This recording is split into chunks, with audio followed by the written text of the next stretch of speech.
Hello to be. I was popping about to react to this vid. This is Special Ops Sniper rates sniper scenes in movies. How real is it?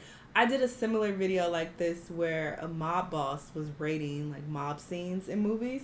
So yeah, we're gonna see this sniper and what he got to say. This seems like such a dope job. I mean, okay, dope in the sense that all the skill that it takes, and then you just gotta shoot niggas from super far.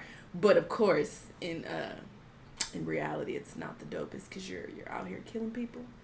Anyway, let's just see what he has to say. Let's watch. It's 20 minutes, by the way. I'm gonna watch, of course. Not happening. The left. Oh, he said that's fake. Good to go. My name's Nicholas Irving. I'm a former 3rd Ranger Battalion Special Operations Sniper and currently a New York Times best-selling author. I spent 6 years in Special Operations, and I'm known as the Reaper for 33 kills in about a 3-month time span in Helmand Province, Afghanistan. Today we're going to be looking at a few sniper scenes in movies. What are you people 33 people in 3 months? Did I hear that right? I've never seen this movie. I heard it was terrible.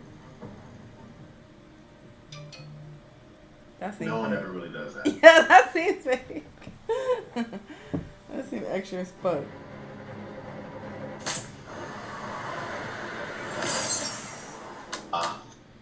No. His use of the equipment was really, really good. He has his, his pad to lay on. He has his rangefinder. You can measure the wind, barometric pressure, the altitude, density altitude. Okay. His dope book. The word dope is an acronym for snipers, and it actually stands for data on previous engagements. So he can go back and refer to all these things that he's engaged before that and have like some good reference point. He applied all of his dope and his data to the scope itself. I rarely see that movies where he applies the elevation and the windage. The impossible portion about this whole thing was the actual shot itself. The train is moving way too fast. Yeah, you have to defeat gravity in some ways. So you're aiming up and the bullet's dropping almost down at that distance. And shooting through glass, panes of glass, angled glass, and different types of glass may deflect and alter the bullet's flight. You'd have to be one really, really, really, really lucky guy, or after that, get up and go walk in water. But now that I see it, I almost want to simulate it, but it's kind of, be almost impossible to simulate. I can't find a target moving at a bullet train speed. So this is a very basic bolt action rifle. Remington. It shoots a 6.5 Creedmoor round. Very, very fast round, small caliber, but I use it essentially because of the speed of it. I use it to defeat the wind. If there's a lot of wind or shifty winds or anything like that, it's a good bullet because of the velocity of it, how fast it's moving. He had a suppressor on his. I don't have one, but for overseas work and stuff like that, if I had to make a one shot, one kill, I would probably take something along the lines of a bolt action rifle. Then you have your bipod legs, and that's just for stabilization. Have a scope, and of course you have your trigger and buttstock. There's not much to a sniper rifle. His eye position is cheek weld, where you put your cheek on the rifle itself, grid rest. His was pretty much perfect on his. You'll see in movies sometimes the guy will have his eye pressed all the way up on the scope, and unless you want a huge black eye and a nice, bloody eyebrow, wouldn't do that. I keep both eyes open. That way I can use my peripheral vision to, keep my situational awareness. Good body position behind the gun. You want your body to be, almost perfectly in line with the gun. That way when the recoil comes back, you're not bouncing off target. You can get a good follow-up shot. Your skeletal structure is going to support all that recoil. If you're canted off to the side, that gun is going to hop. So being perfectly behind the gun as much as you possibly can be, that was a solid 8. Still book, maybe even a 9. It was the shot itself that was a 1. I would never take that shot. Range. All right, expert. 900 yards. He clearly knows what the fuck he's talking about. That was good. That was really good. All the dialogue, between spotter and shooter were really, really good. He kept his firing hand on the rifle the entire time while he adjusted the scope with his left hand. 900 yards though, definitely not going to take a headshot. And with that scope, it wouldn't even look like it's that close. It would look, he would look way smaller than that. Permission to fire. What the frequency are you on? We got air. I'm calling it in. You have permission to take How a right now? shot? This is just Tough anywhere. break. You were just gonna shoot one guy. I think where it gets a little wacky is where the guy busts into the room and tells him to stand down. Snipers like to set up sniper hides, and they're essentially in a sniper hide, and there's booby traps and stuff like that in there. Maybe that colonel or the guy who walked up the stairs may have hit a tripwire, or being, maybe engaged by the sniper team itself once he came into the room like that. But if they had permission from the colonel, I would have taken the shot anyways. I'm not too sure where this guy felt that he had the authority to do that.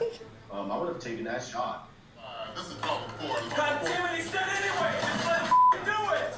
That is a moment. It's a weird moment where you're looking through the scope and you see your target, and you know for a fact that, hey, I'm about to end this guy's life. It's a life-altering, emotional roller coaster experience.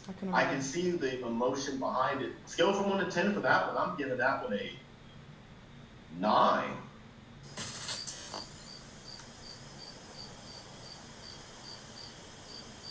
Stop. Touch that light-colored grass. Sniper at your feet. It's exactly like sniper scope. The one that sniper scope is not, that reticle inside the scope is nothing like what you would use in real life. Yeah, you usually have these little mill dots on there, like little circles, and you have 4 of them on each, the horizontal plane and the vertical plane inside the scope, and they're used for measurements. So let's say, for example, if I had a target that was 40 inches tall, and I wanted to find out how far away something is, but what I would do is take the 40 inches and multiply it by a constant, which is 25.4, and that comes out to 1,016. And I would take the mill dots, and let's say if the target measures 2 mils high, I would divide 1,016 by 2, and that comes out to 508. So I had 508 yards on the target, or on my distance, and I would apply that to the scope of my gun. I respect the expertise. Going to that trigger squeeze, that was not really good. You want to use the pad of your finger. He kind of curled the entire trigger finger. As a precision weapon, you're looking at harmonics and stuff like that. So imagine like a tuning fork. You want everything to be as smooth and less friction on the sides of that railing inside the gun as possible. So having the trigger come straight back is what you really want to look for. Not so much of that curled trigger finger. And it's exactly how they use it in sniper school, where the instructor, he's telling the guys on the outside, hey, come in, sniper at your feet, X, Y, and Z. It's pretty much exactly how it works. All right, you won this one? Come on out. Soldier, how did you get that close to me? Sneaking up on someone is extremely tough because of the stalking portion. It's not really an easy tactic, and not too many guys are good at being that sneaky. For the training portion, I would give this one a 7.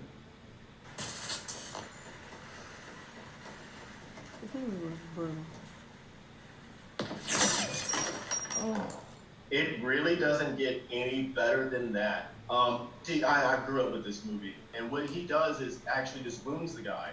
Usually if you wound someone, it's going to take 1 or 2 more individuals to come pick him up or drag him out, so you get a chance to kill 3 targets instead of just 1. Really good tactic. If you're a cruel sniper, I would have never done that. I was, U.S. military, we train 1 shot, 1 kill. The enemy sniper, how you put the burlap over his rifle, and to match the inside of the burlap behind him inside that little bell tower, that is perfect. The Germans actually mastered the skill of sniping from camouflage to long-range precision. Snap bang theory. He hears the bang of the rifle. Our first Vin Diesel gets shot, the guy gets shot, and he goes down. Then you hear the crack of the rifle. And it's almost like lightning and thunder. So he's counting really quickly to determine how far away the sniper is, and he's picking a known, likely, and suspected positions where that enemy sniper may be. Everything about this clip is just how I would do it, It's the calmness behind him, how he creeps up and puts the rifle on the rocks, and slowly gets behind it thing. And you can barely even see the guy, you know, behind that rubble, the way he blends it in with the rubble and his position, everything. Look at that. That is almost, by the time you saw him, it was too late. That's target detection at its finest. And that is something you do teach or learn in sniper school is target detection, TD. The instructor will place out like a toothbrush and one bullet or something, a protractor at 100 yards away. And as a sniper, you have to find 10 objects. The issue with this shot, it's a lot like the Carlos Hathcock story where, you know, he shoots and the bullet goes through the scope and hits the guy in the eye. Okay, I'm gonna stop right there. He was getting very technical. It's like, all right, I get it. He getting into the details, but nigga, we don't know what the fuck you talking about. We don't shoot people for a living. The whole time I'm watching this, I'm looking at him though, and I'm wondering how crazy is he? You know, cause ain't no way you normal or you right in the head after doing shit like this and killing people. You know, like something is off with you. So I'm wondering how off is he? Like, does he go into rages on people at times? Does he have nightmares and wake up in the middle of the night in a cold sweat? Because he's thinking about his times when he was killing people. I don't know. I was just thinking about that the whole time. Anyway, interesting video, though. Y'all let me know what y'all thought, and I'll see y'all next time. Bye.